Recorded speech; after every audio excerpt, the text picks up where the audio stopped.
The NHL trade deadline is about 2.5 weeks away, which means for the Flames, the trade rumors just keep on escalating. And now an insider has proposed a blockbuster trade with the Toronto Maple Leafs.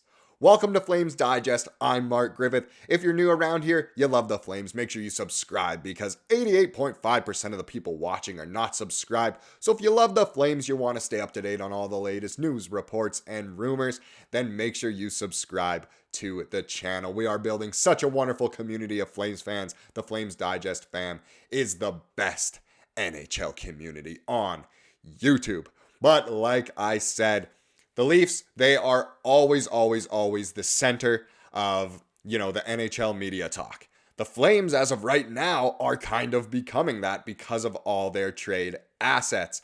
But for players like Hanifin, Tanev, Markstrom, the Leafs have always been in there. But now we have another name as well. So I think this proves that the Maple Leafs equal major suitors.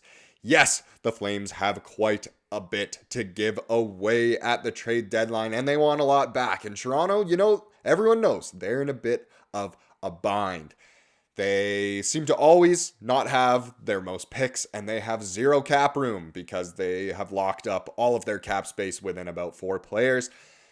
Interesting way to go about things, but you know what? It makes it interesting to discuss. Whether you do it in the Flames forums or just NHL forums or anywhere, it is fun to discuss. And that's what we're here for at Flames Digest, is to discuss all the latest rumors.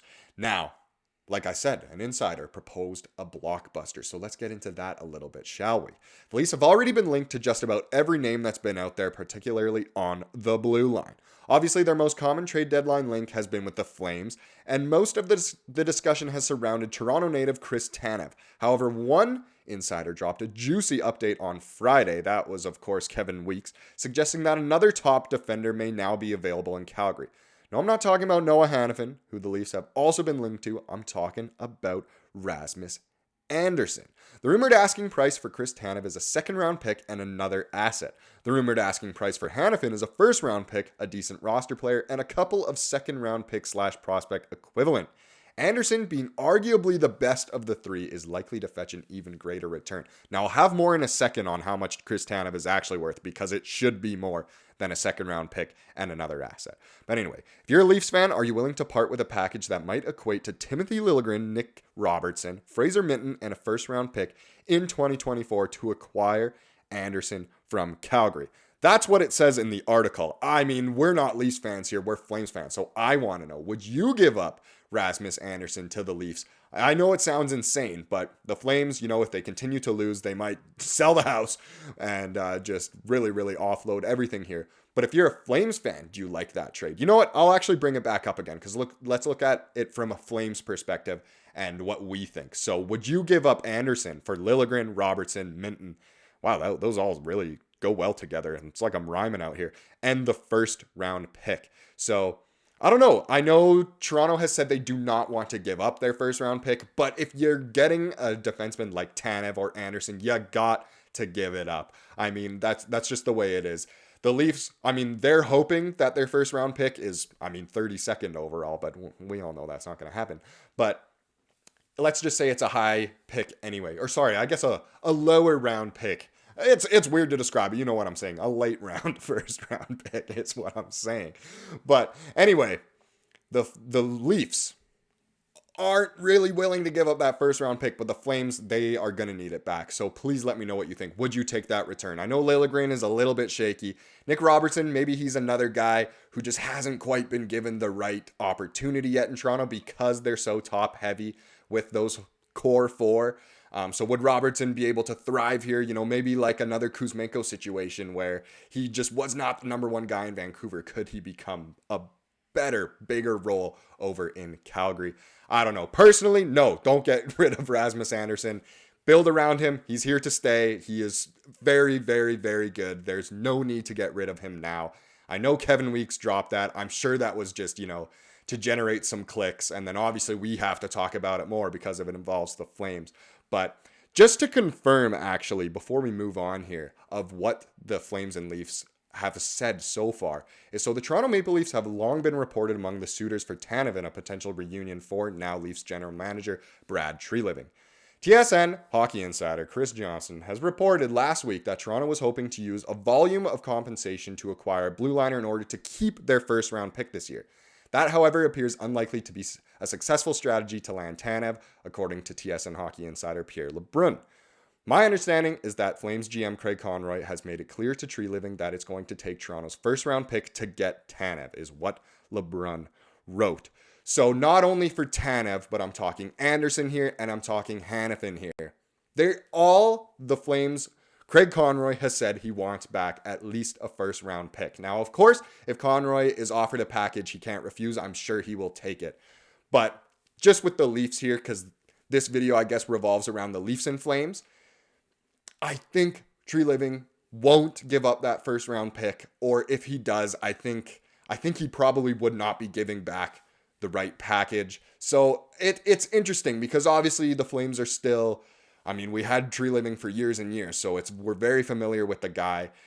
And man, should the Leafs do that? I don't know. Should the Flames do that? I really don't think so in terms of Andersson. And we know with Hanifin, he probably wants to go to an American market anyway, so is that out of the question? I guess with Tanev, the Leafs are going to have to cough up that first round pick in order to make a deal happen around him. But let's move on because, I mean, Leafs Flames always seem to be trade partners, right? So let's talk about the Flames Leafs trade history. Now, like I said, obviously the Flames, we had Brad Treliving for years and years. We are very, very familiar with him, his management style, and just being a trade partner with Craig Conroy potentially. Because obviously these two know each other quite well. They're part of the organization together for a long time, and I'm sure they love going out for drinks or something, so maybe they could strike a deal. Well, I think personally, in my lifetime anyway, the Flames and Leafs have been, probably the most common trade suitors in terms of blockbusters that I've seen for the Flames. Most common blockbuster partner for the Flames is probably the Leafs. I don't know if the Leafs would say the same. Obviously, I'm more of a Flames expert, but all I know is the Flames and Leafs seem to do deals almost every single year. Now, they're not always blockbusters, but they do happen. So let's review, I'd say, the two biggest ones. Now, the first one I was around for, and that, of course, was the Phaneuf trade. So when the Flames traded Keith Aulie, Dion Phaneuf, and Freddie Sjustrom to Toronto for Nicholas Hagman, Jamal Mayers, Matt Stajan, and Ian White. Now, that was back in 2010. It wasn't quite a trade deadline deal, but it was a deal where you kind of thought something might happen. And it shows the Leafs and Flames, they are comfortable making deals together. Just like I think Treliving and Conroy would be comfortable making deals together. Now, the other one is before my time. I'm born in 99, so I remember the 04 Cup run. I have that validity of a Flames fan within me, but I don't have much, before that year. So forgive me if I pronounce some of these names wrong because they are before my time. But of course, the even bigger trade, one of the biggest trades in NHL history, really, definitely gotta be one of the biggest in Flames history, other than maybe the Iggy original trade with Dallas. But of course, I'm talking about the Flames when they traded Doug Gilmour, Jamie McCoon, Kent Manderville, Rick Natras, and Rick Wamsley. No idea if I'm pronouncing those names right. But when they went to the Leafs, and then the Flames obviously got back Craig Berube, Alex Godinuk, Gary Lehman, Michael Petit, and Jeff Reese.